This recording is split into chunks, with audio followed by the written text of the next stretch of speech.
Muchos años después, frente al pelotón de fusilamiento, el coronel Aureliano Buendía había de recordar aquella tarde remota en que su padre lo llevó a conocer el hielo.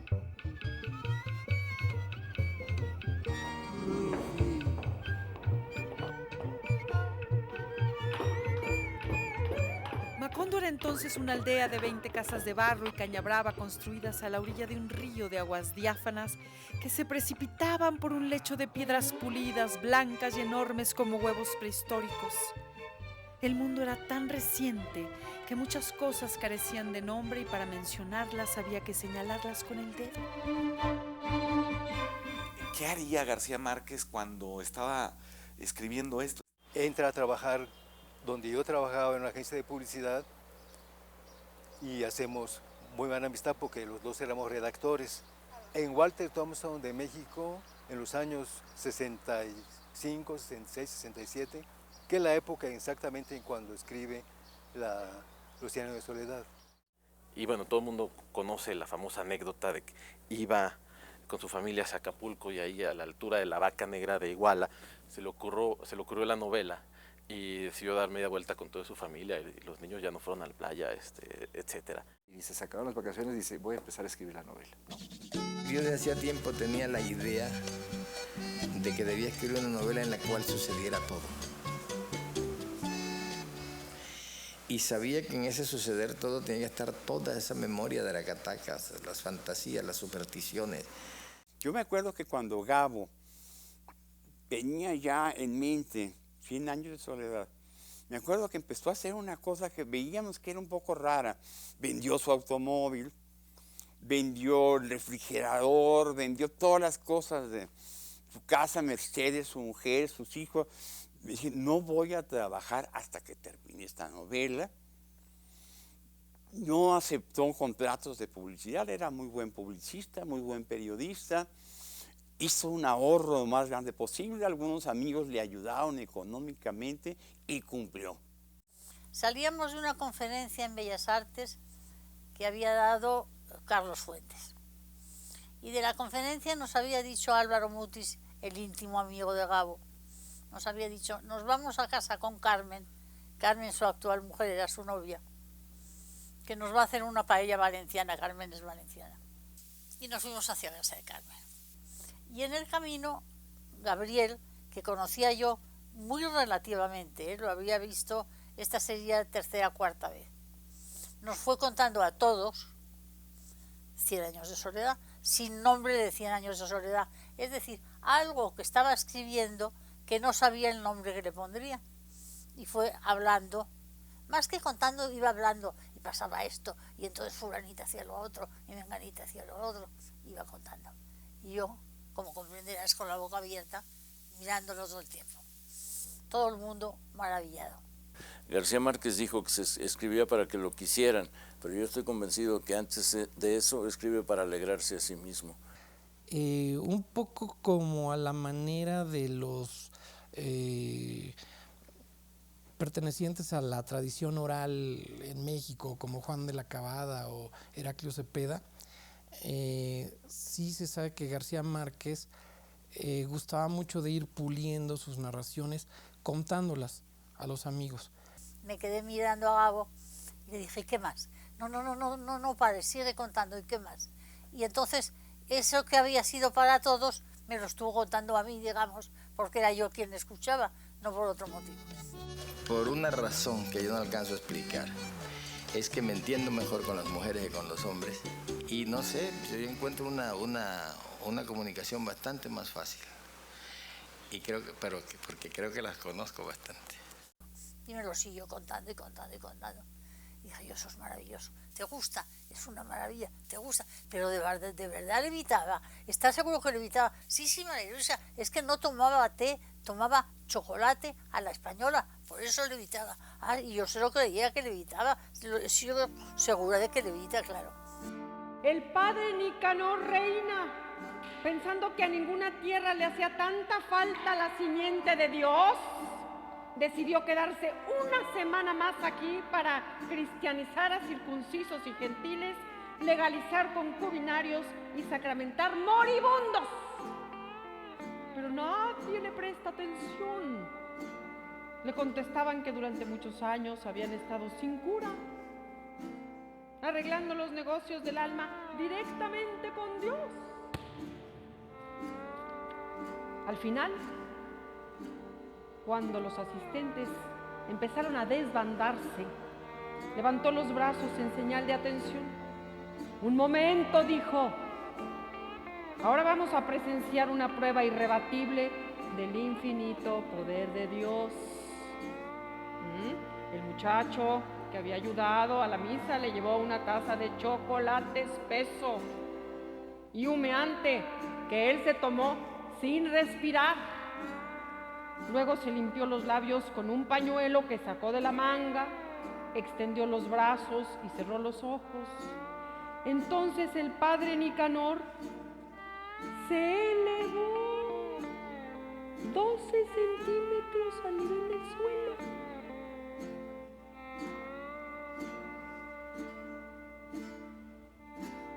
Fue un recurso convincente.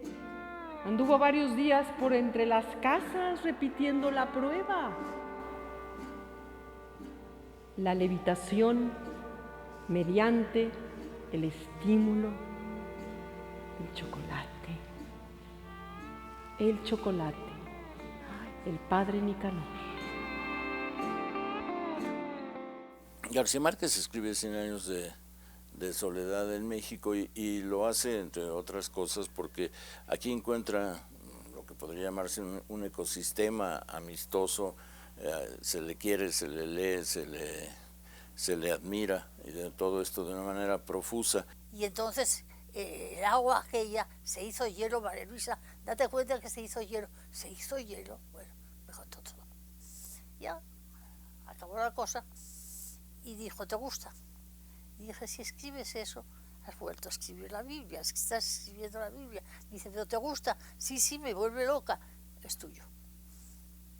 Así fue la dedicatoria. Me quedo tan aterrada que no acabo de saber, es tuyo, si me estaba regalando un cenicero, una hoja de papel, que es tuyo. Y de pronto hago concesión de lugar y digo, que es mío, no me hagas eso. Por favor, no me hagas eso. ¿Qué hago yo el resto de la vida, Gabo, si haces eso? ¿Qué tengo que hacer yo en la vida luego? Porque yo comprendía que eso iba a genialidad, me estaba contando puras genialidades, ¿no? Y la historia de que su mujer, bueno, pues tenía que tener crédito en la carnicería y en la panadería porque ya no había dinero y él no podía dejar de escribir, ¿no? Íbamos mi marido y yo todas las noches y estaba Mercedes siempre preparando algo en la cocina, no tenían un centavo, tenían que pedirle al carnicero, pero dice Gabo, es que nos alimentasteis esa temporada. Lo digo, Gabo, porque si no lo dices tú.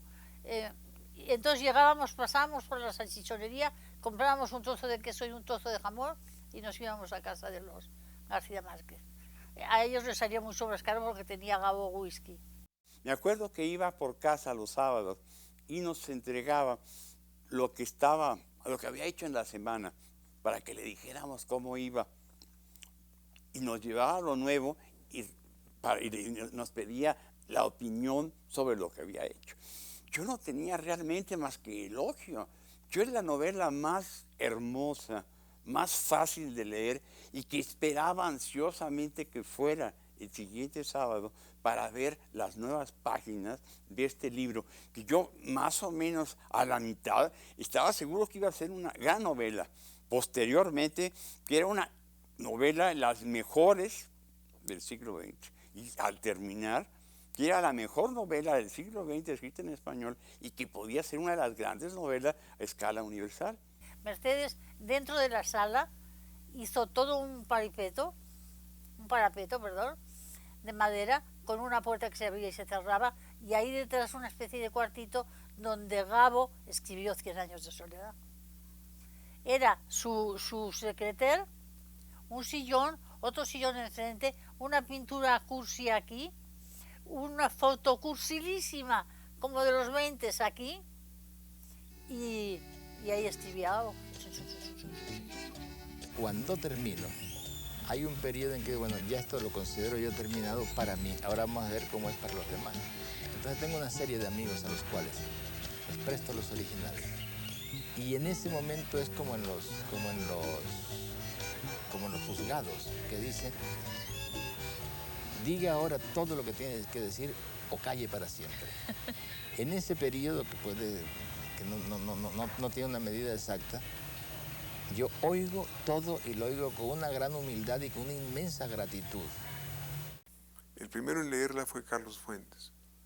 Carlos Fuentes sacó, me recuerdo, el año de 1967, a finales, 68, un adelanto de lo que era la novela. Más que adelanto, escribió una reseña de lo que él había leído. Pero después que yo considero que ese periodo pasó, que ya incorporé todas las observaciones que me han hecho, entonces no quiero oír absolutamente nada, ni quiero volver a acordarme del libro. Esta novela no se la doy a ERA. Yo le daba a ERA, que es una pequeña editorial, muy buena editorial, sigue siendo una linda editorial. Quiero ganar dinero con esta novela, ya estoy cansado de vivir al día. Mis hijos, mi mujer, yo necesitamos vivir mejor. Voy a dársela a una gran editorial. Y pensó en dos editoriales, una española y una argentina.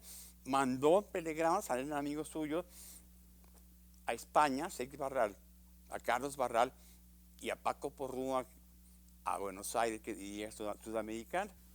Y que los envíos de la novela se hicieron con préstamos de amigos a Buenos Aires. El editor español, Barral, estaba de vacaciones y estuvo esperándole el telegrama hasta que regresara de vacaciones y no se abrió. Y Paco Porrúa lo abrió rápidamente, le mandó un adelanto en dólares fuerte y el contrato firmado. Y entonces se fue a Buenos Aires el original. Y la portada la hizo Vicente Rojo, y es socio de Ediciones ERA. Cuando yo publiqué 100 años de soledad, el primer sorprendido de lo que sucedió fui yo. Yo no pensé jamás que iba a tener ese éxito y que iba a hacer ese escándalo.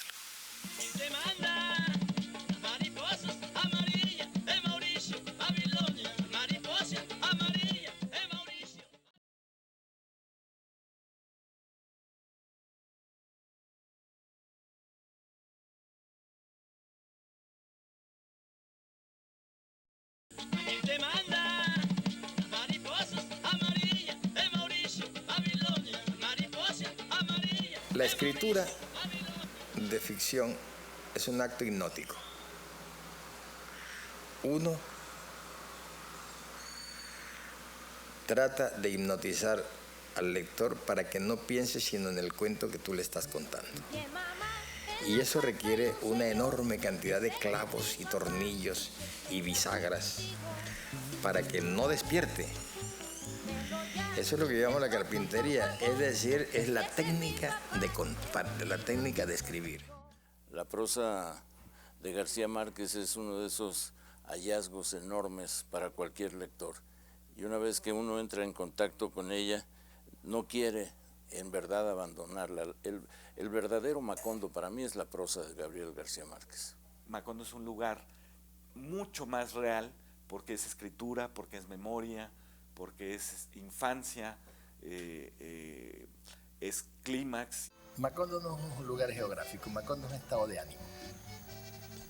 Es el estado de ánimo en que se vive en el Caribe. Los europeos y particularmente los franceses y particularmente los cartesianos tienen un problema. Es que les han dado un cuadro dentro del cual meter la realidad. Y la realidad que no cabe dentro de esos cuadros no existe, no se puede creer en ella porque no. Pero la vida allá y acá, es la misma, lo que pasa es que nosotros no tenemos esos cuadritos donde meterla, sino que la tomamos como vienen. Macondo es un mito en la medida en que la literatura es el único lugar en donde los vivos pueden hablar con los muertos. 100 años de soledad mantiene un diálogo constante de los vivos en la novela con los muertos.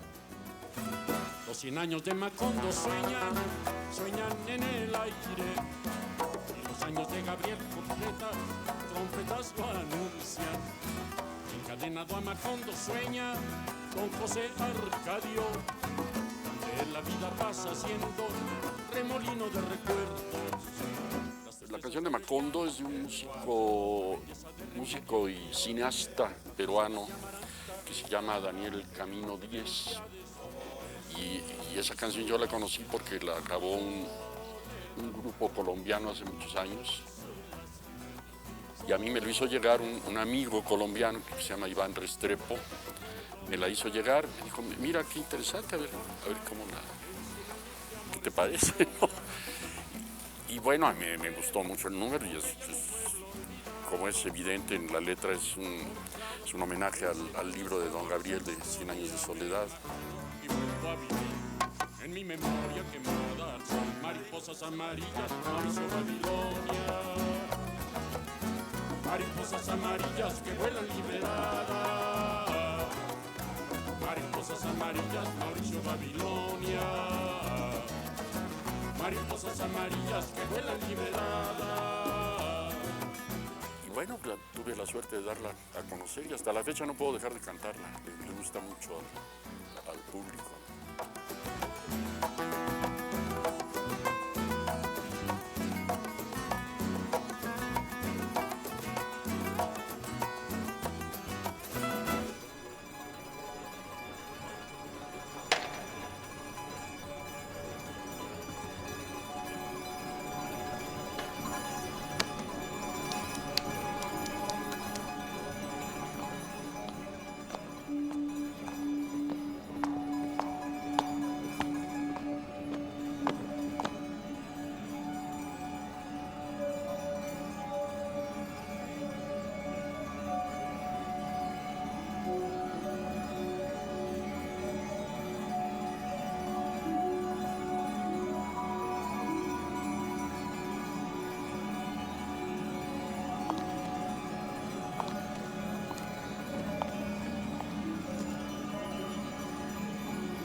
En su juventud, él y sus hombres, con mujeres y niños y animales y toda clase de enseres domésticos, cruzaron la sierra para buscar una salida al mar. Y al cabo de 26 meses desistieron de la empresa y fundaron a Macondo para no tener que emprender el camino de regreso. Era pues una ruta que no le interesaba porque solo podía conducirlo al pasado. Al sur estaban los pantanos, cubiertos de una eterna nata vegetal, y el vasto universo de la Ciénaga Grande, que según testimonio de los gitanos carecía de límites. La Ciénaga Grande se confundía al occidente con una extensión acuática, sin horizontes, donde había cetáceos de piel delicada con cabeza y torso de mujer que perdían a los navegantes con el hechizo de sus tetas descomunales. Los gitanos navegaban 6 meses por esa ruta antes de alcanzar el cinturón de tierra firme por donde pasaban las mulas del correo. De acuerdo con los cálculos de José Arcadio Buendía, la única posibilidad de contacto con la civilización era la ruta del norte.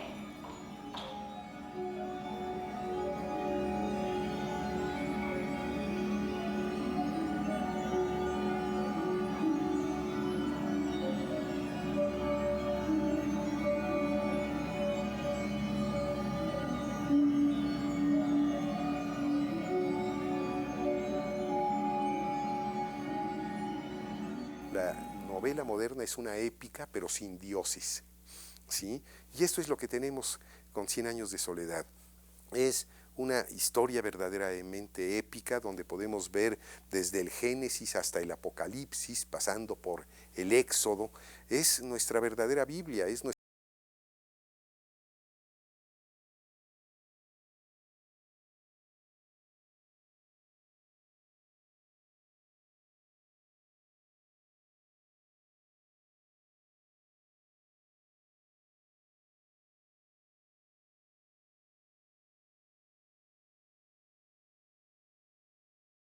que son José Arcadio y Úrsula. Es muy alegre y la alegría incluye el sentido del humor, pero incluye también la cordialidad. No es un sentido del humor que distancie.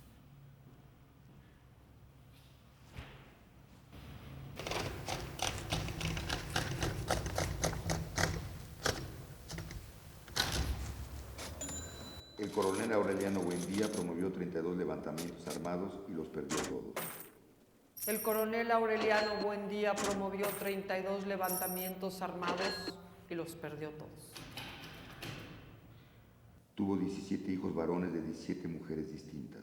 Tuvo 17 hijos varones de 17 mujeres distintas. Que fueron exterminados uno tras otro en una sola noche. Que fueron exterminados uno tras otro en una sola noche. Antes de que el mayor cumpliera 35 años. Antes de que el mayor cumpliera 35 años. Escapó a 14 atentados. Escapó a 14 atentados. A 73 emboscadas. A 73 emboscadas. Y a un pelotón de fusilamiento. Y a un pelotón de fusilamiento. Sobrevivió una carga de estricnina en el café. Sobrevivió una carga de estricnina en el café. Que habría bastado para matar a un caballo. Que habría bastado para matar a un caballo. Rechazó la orden del mérito que le otorgó el presidente de la República. Rechazó la orden del mérito que le otorgó el presidente de la República. Punto y seguido. Punto y seguido. Llegó a ser comandante general de las fuerzas revolucionarias. Llegó a ser el comandante general de las fuerzas revolucionarias. Coma. Con jurisdicción y mando de una frontera a la otra. Con jurisdicción y mando de una frontera a la otra.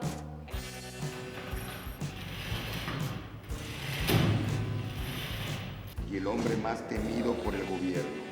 El hombre más temido por el gobierno. Pero nunca permitió que le tomaran una fotografía. Pero nunca permitió que le tomaran una fotografía. Declinó la pensión vitalicia que le ofrecieron después de la guerra. Declinó la pensión vitalicia que le ofrecieron después de la guerra. Y vivió hasta la vejez de los pescaditos de oro que fabricaba en su taller de Macondo. Y vivió hasta la vejez de los pescaditos de oro en su taller que le ofrecieron en Macondo.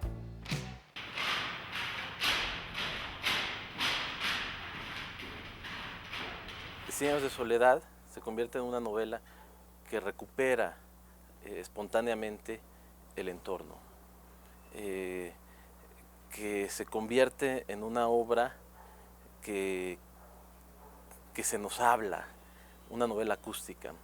Gabriel es la prosa castellana más hermosa que alguien escribe en nuestros días, quizá la más perfecta, con la diferencia de Borges. Es limpia su prosa como el agua de los ríos de antes, se puede tocar, se escapa porque no se puede imitar, es absolutamente inimitable. Estamos hablando de una persona que ha puesto en prosa, palabra tras palabra, línea tras línea, un mundo que él descubrió. Él mismo ha dicho que reproduce la oralidad de su abuela, que le contaba cosas fantasiosas para que no fuera un niño triste. Me estaba contando puras genialidades, ¿no? Porque cuando Remedios la Bella sale por la ventana y abre el traje de lino, y es cuando empieza a volar, cuando abre el traje de lino, ¿no? Pues yo estaba viendo a Remedios la Bella volar por la ventana, y como estábamos rodeadas de chicos y chicas, pero muchas chicas muy guapas, decía yo, ¿quién habrá puesto como a Remedios la Bella?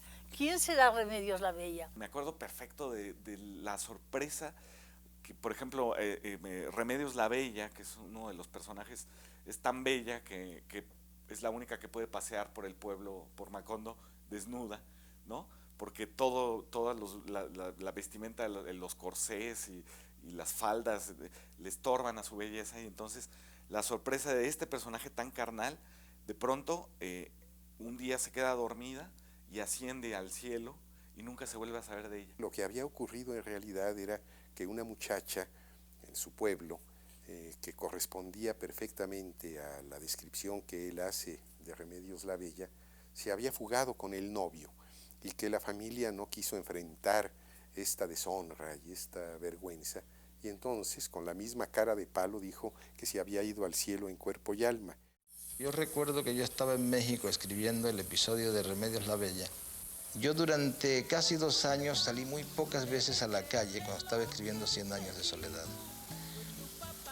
Pero cuando estaba en esa parte, durante 3 meses no salía al jardín de la casa. Toda la vida la hacía dentro de la casa. Y entonces ese día ya me consideraba fracasado, tratando de que Remedios la Bella subiera al cielo, de que fuera creíble. Entonces salí al jardín como a respirar y estaba corriendo un gran viento y había una chica que lavaba en la casa que estaba tratando de prender las sábanas en el alambre y no lograba, y la encontré envuelta en sábanas, enredada con aquellas sábanas mojadas que estaba tratando de tender a secar. Y regresé y esa fue la solución. La puse tratando de doblar una sábana y la sábana se la llevó. Inclusive los críticos dicen que traté de hacer la metáfora de que fue una vela que fue navegando con el viento. Nada de eso. Lo que pasa es que las sábanas hicieron todo mucho más fácil. En el momento en que el lector encontró las sábanas, se creyó, lo creí yo y lo creyeron ellos.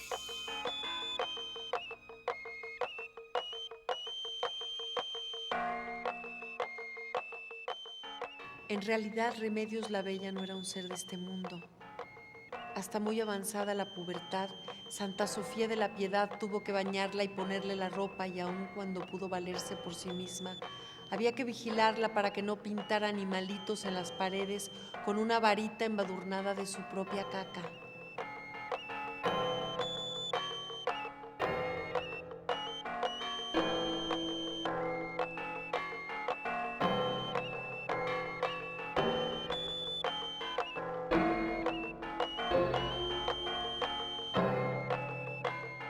Llegó a los 20 años sin aprender a leer y escribir, sin servirse de los cubiertos en la mesa, paseándose desnuda por la casa, porque su naturaleza se resistía a cualquier clase de convencionalismos.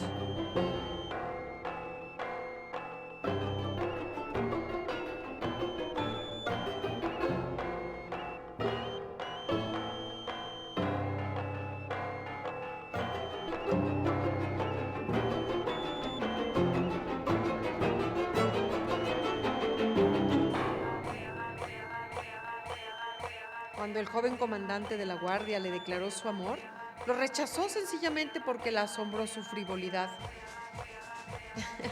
Fíjate qué simple es, le dijo Amaranta. Dice que se está muriendo por mí como si yo fuera un cólico miserere.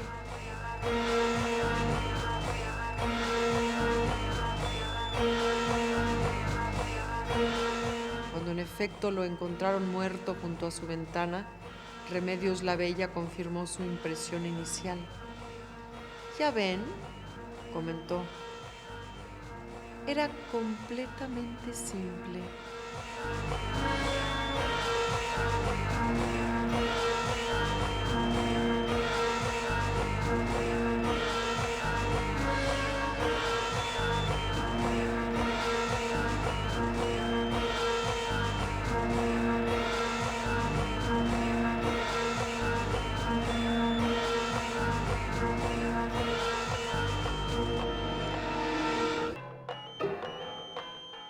Parecía como si una lucidez penetrante le permitiera ver la realidad de las cosas más allá de cualquier formalismo.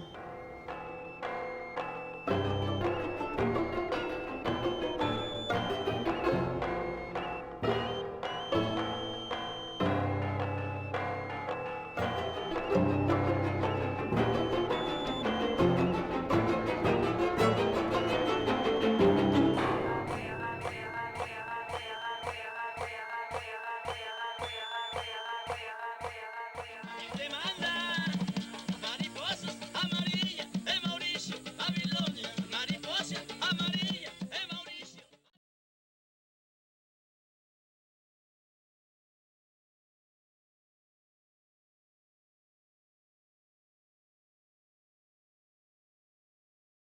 te manda. Mariposas amarillas de Mauricio, Babilonia. Mariposa amarilla de Mauricio.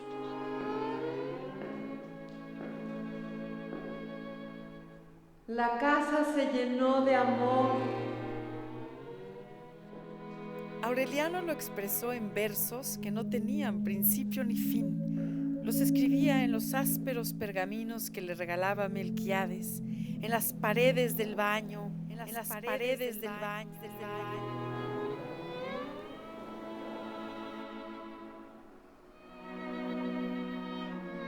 En la piel de sus brazos y en todos aparecía Remedios transfigurada, Remedios transfigurada.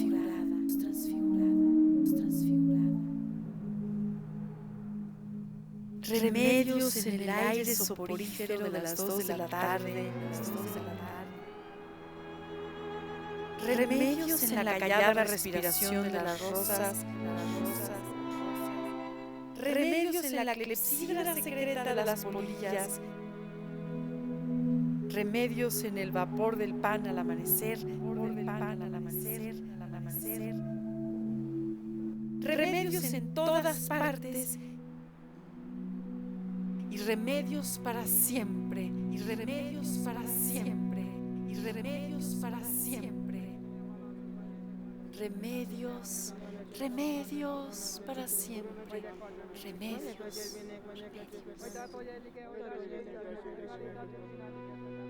Siempre me deja ver lo que es el oído literario, la capacidad lírica, la imaginación, el desbordante sentido idiomático que al mismo tiempo inventa y crea como dos entidades distintas, que 100 años de soledad siempre se lee por vez primera en la medida en que uno se renueva con las lecturas, en la medida en que a uno lo renueva la lectura. Y fue una novela que devoré, que leí con una gran pasión, con un gran entusiasmo, y puedo decir que la leí de una sola sentada. No importó el sueño, no importó el hambre, no importaron las primerizas púas de la barba para abandonar esa lectura que era verdaderamente febril. A mí no me dice nada el realismo fantástico. Siempre consideré que era una etiqueta puesta después para explicarse algo que era en sí mismo inexplicable. Gabriel empezó por crear el mundo. Y eso se dice fácil. 100 años de soledad recrea ni más ni menos que la creación del mundo. 100 años de soledad no es un conjunto de simbolismos o de funciones alegóricas, sino lo que es drásticamente es una realidad habitable, visitable, recorrible y en todo caso y siempre muy legible. La novela me llamó mucho la atención, la leí con una gran devoción, estaba yo totalmente inmersa en ella.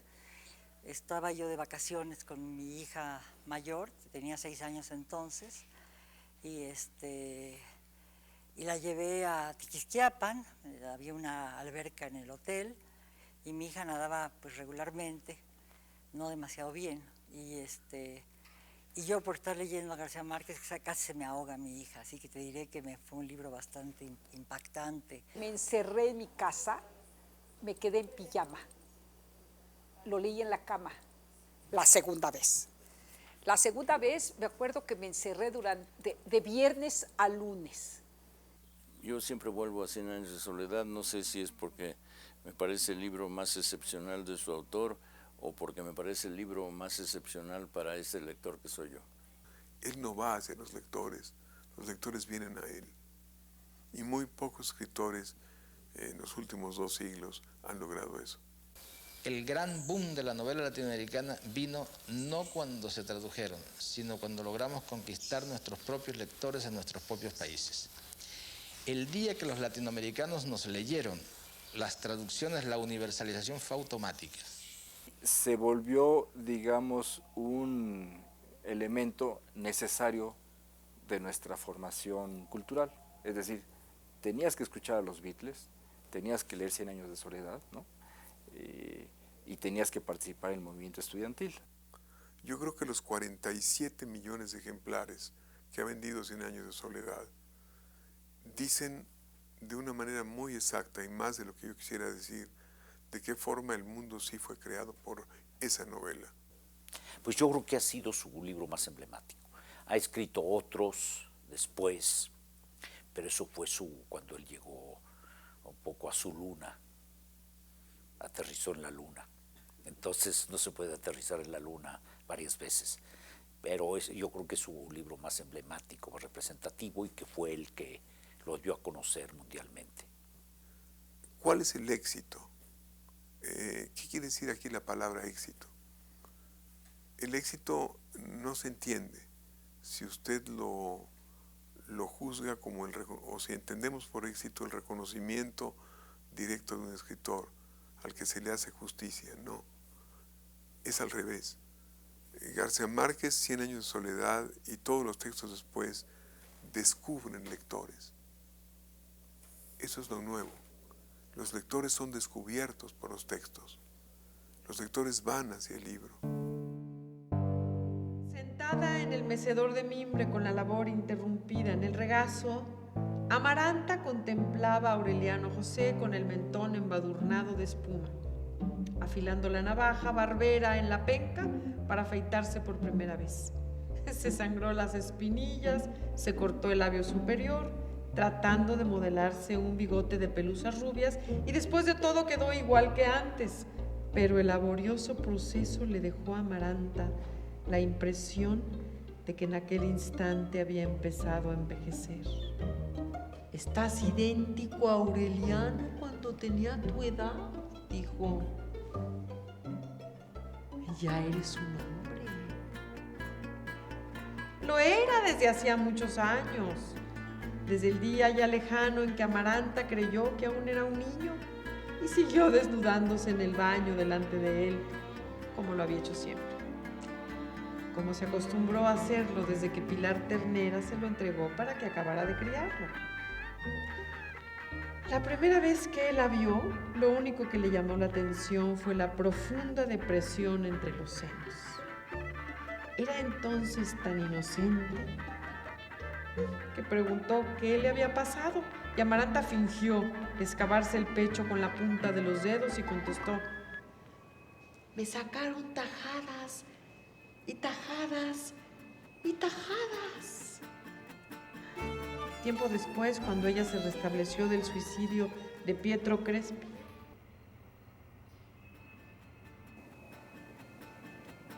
y volvió a bañarse con Aureliano José. Aureliano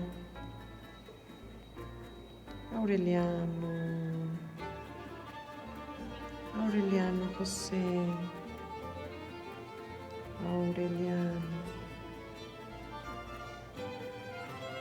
Aureliano José.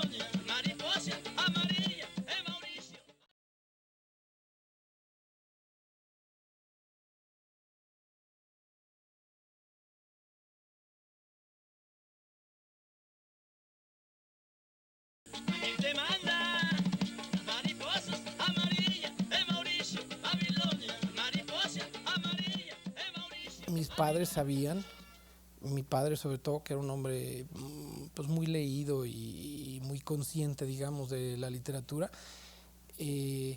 pues auguraban, se sabía, había la premonición o la prefiguración de que estaban ante un portento, que eso sí se sabía, de algún modo que este hombre iba a ascender a alturas muy incalculables, ¿no? Hicimos una fiesta cuando llegó a México la editorial.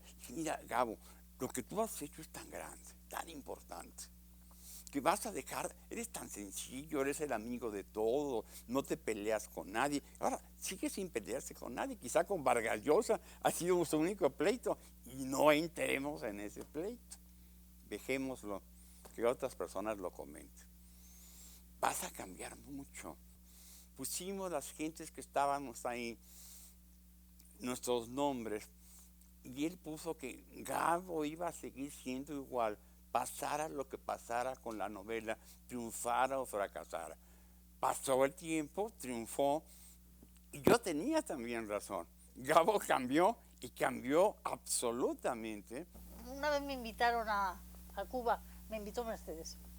Le decía, yo no se puede salir con tu marido a la calle porque es una especie de García Márquez con Robert Redford.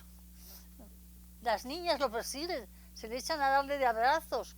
Es agobiante el éxito de Gabo. Por las calles, en los restaurantes, en todas partes. Bueno, él siempre ha sido un hombre de una cordialidad, de una amabilidad y de una sencillez ejemplares verdaderamente. Y aparte, siendo quien es un hombre tiene una gran bonomía. Yo le tengo muchísimo respeto. Yo supongo que el personaje público sí debe padecer muchísimo porque se le piden autógrafos como que si firmara cheques. Yo me enteré por don Gabriel, me enteré que yo tengo el primer ejemplar de 100 años de soledad autografiado por él. Yo lo tengo. Yo no sabía. Recién salido el libro yo lo compré, me encontré con él casualmente ahí en la zona rosa. Me encontré con él caminando en la calle y yo acababa de comprar el libro, entonces le pedí que me lo dedicara. Me lo dedicó y muchos años después, por don Gabriel, me enteré que fue el primer ejemplar que él firmó de 100 años de soledad. Yo nunca he sentido en García Márquez ninguna pérdida de piso. Supongo que hubo el desconcierto natural, inevitable y necesario cuando el otorgamiento del premio Nobel, pero lo ha manejado con una inteligencia extraordinaria.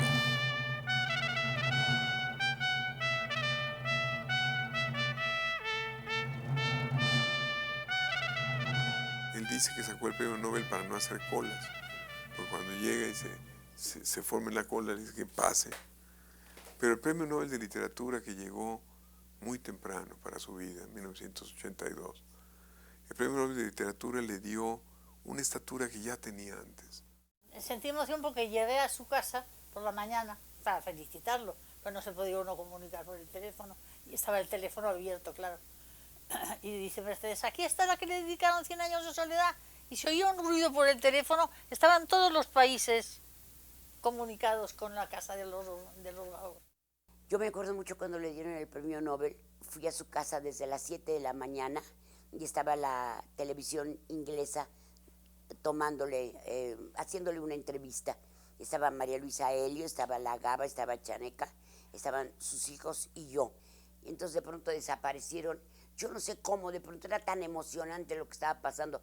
Yo siempre he dicho que es cuando se pararon los relojes. Y yo me quedé en la casa sola, rodeada de canastas de flores amarillas que le mandaban sus amigos. Y un gran letrero en la puerta de la casa que decía, felicidades Gabo, pintado en amarillo. Habían pasado por la noche y se lo habían puesto las felicidades. Un gran pintor, Obregón, que venía en un avión a la casa de Gabo, llegó como a las 4 o 6 de la tarde muy probablemente, y Gabo y la Gaba, nadie estaba en la casa y estaba la puerta abierta y toda la casa relumbraba de amarillo todo el patio. Entonces se quedó helado. Obregón dijo, Dios mío, ¿qué pasó? Ya se murió Gabo. Nunca se imaginó la gran suerte de bajarse del avión de Colombia a este hecho sensacional que tanto nos honra a todos las personas de América Latina.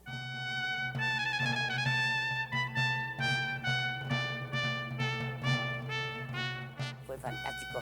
En la noche hubo una gran cena, o bueno, una comilona nocturna en la casa de Álvaro Mutis. Y ahí estábamos todos bebemos hasta champán, muy elegantes. Y de pronto se abre la puerta y vemos cómo sube precisamente Obregón, que es un pintor muy fuerte, En sus brazos llevaba a Juan García Ponce, que ya estaba casi paralítico, por no decir totalmente paralítico. Entonces entró con Juan, que llegaba a felicitar a su amigo Gabo.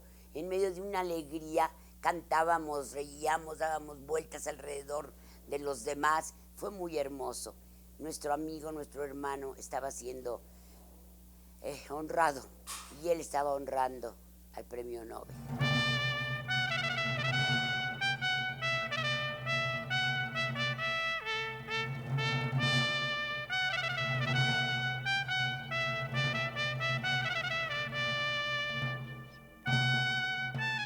Óyeme, haber recibido el premio Nobel con un traje blanco de su tierra, honrando a nosotros los Latinoamérica, que estamos tan humillados. Eso te pinta el hombre, el gran hombre que es Gabo.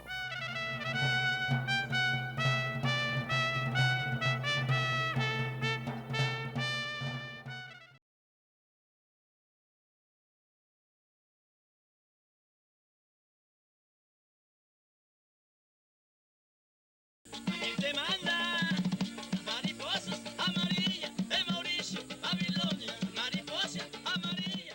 Fui a ver a una prima mía a Puerto Rico, que quiero mucho. Y hizo una fiesta y me presentaba como la señora a la que le dedicaron 100 años de soledad. Y no te vas a creer que sea broma. Todo el mundo me tocaba como al santo de la iglesia. Me hacían así. Usted señora, y me hacían así en la broma. Me encontraba en el aeropuerto recibiendo a uno de mis hijos, si mal no recuerdo, y vi de pronto salir a muchos maleteros, era como una fila así con sus maletas, y una colección enorme de Louis Vuitton, porque tenía la sombrerera para los zapatos, para el traje, en fin, todos estos modelos. Y el baúl incluso, había un baúl, bueno, las maletas, el portafolio, como una especie de bolsa gigantesca para portatrajes y bolsa para la ropa sucia. Yo dije, pero es María Félix que está ahí. ¿Quién puede ser dueño de toda esta colección más completa que he visto de Louis Vuitton? ¿Y quién baja con tantos kilos de exceso? ¿Y quién se ha comprado tantos y tantos equipaje o ropa, en fin? Y era Gabriel García Márquez. Gabo siempre a sus amigos nos convierte en mariposas amarillas. Somos un ramo de rosas amarillas. Levitamos como sus personajes. Yo no entiendo, por ejemplo, la amistad de Gabriel con Fidel Castro. Una de las cosas que en García Márquez se puede ver es la fidelidad, no solamente de su amistad con Fidel Castro, no. Fidel es un capítulo en su vida, un capítulo importante que da lugar a muchas críticas. Yo creo que García Márquez conoce a un Castro que ni usted, ni yo, ni nadie conocemos. Y eso es una amistad que debe respetarse como la intimidad de cualquier amistad. Imagínate, quizá el mejor amigo que tiene en el mundo entero, Gabriel, y Fidel Castro le ha confiado su vida entera, ha sido su consejero, Gabo, le ha contado cosas y ha sido tan discreto García Márquez, nunca la ha revelado. Yo creo que ahorita ya no hace amigos, tiene tantos o tan pocos de aquel entonces, nos arrastra o vamos a su lado, que ya pasó el tiempo también de las amistades. Déjeme contarle que en el año 1985 estuve en Pekín. Mi esposa entró a una tienda para comprar sedas, de estas cosas para turistas. Venden seda y venden cashmere y venden recuerdos chinos. Yo no quise entrar a la tienda y me quedé sentado al lado de un hombre joven que leía un libro en mandarín. Me volteé con cierta curiosidad porque estaba muy concentrado. Y cuál sea mi sorpresa que cuando volteó la segunda de forros estaba la fotografía de mi amigo Gabriel García Márquez. Entonces le pregunté al chico en inglés, no tenía más de 24 años, qué estaba leyendo. Y me dijo en inglés 100 años de soledad. Y le dije, ¿y cuál es su opinión del libro? Me dice, en mandarín suena como si hubiese sido el primer libro. también lo dice en alguna entrevista, yo con las yemas de los dedos calientes de la misma máquina de escribir, llego y me siento y me seguiría escribiendo 100 años de soledad para siempre, ¿no? Entonces, eso creo que es un ejemplo ético para cualquier artista, ¿no? Digamos, el replantearse, el frenar en seco y replantearse el resto de su carrera a partir del fenómeno terrible del éxito. Ahora que los ladros perran, ahora que los cantos gallan, ahora que al bando la tocas las altas suenas campanan, y que los ebusnos burran, y que los gorjeos pájaran, y que los gruños marranan, vengo a penarte mis cantas, ventano de tus debajas. Eso es de la literatura colombiana. Para mí, 100 años de soledad ya es nada más un recuerdo de lo que creo que escribió García Márquez.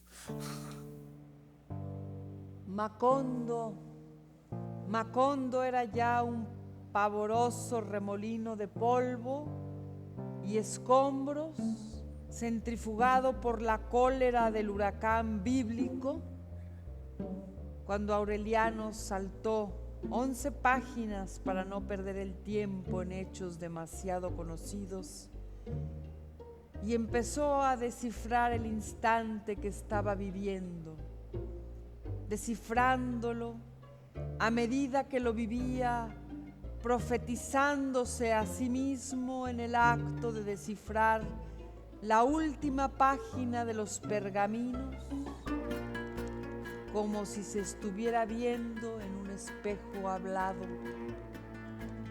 Entonces dio otro salto para anticiparse a las predicciones y averiguar la fecha y las circunstancias de su muerte. Sin embargo, antes de llegar al verso final,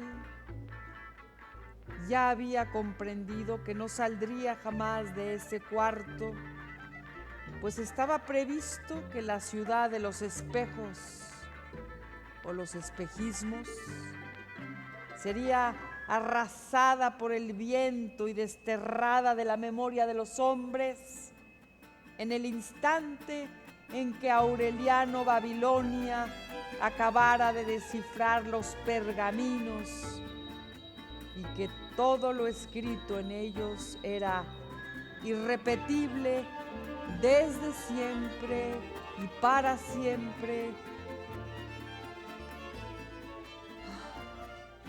porque las estirpes condenadas a 100 años de soledad no tenían una segunda oportunidad.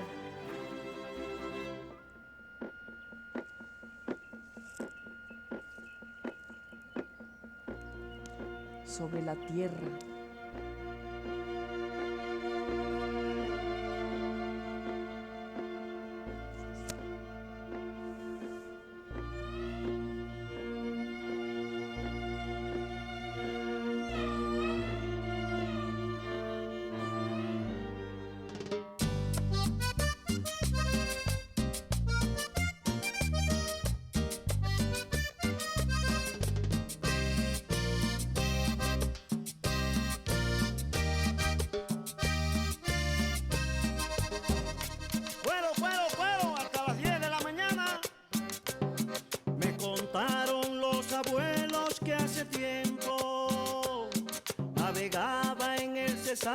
Una piragua que partía del Banco Viejo Puerto a las playas de amor en Chimichagua.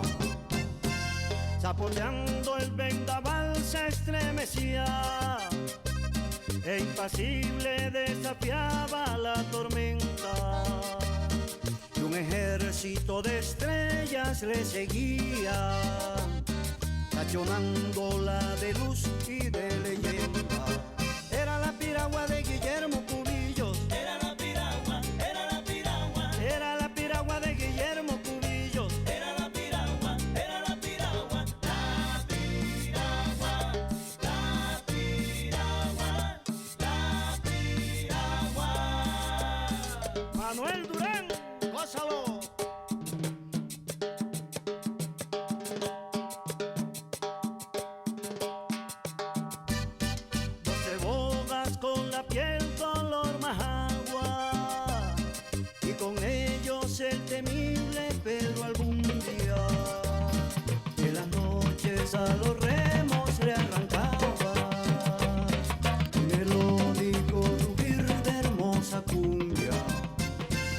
Voces sombras ahora viejas ya no reman.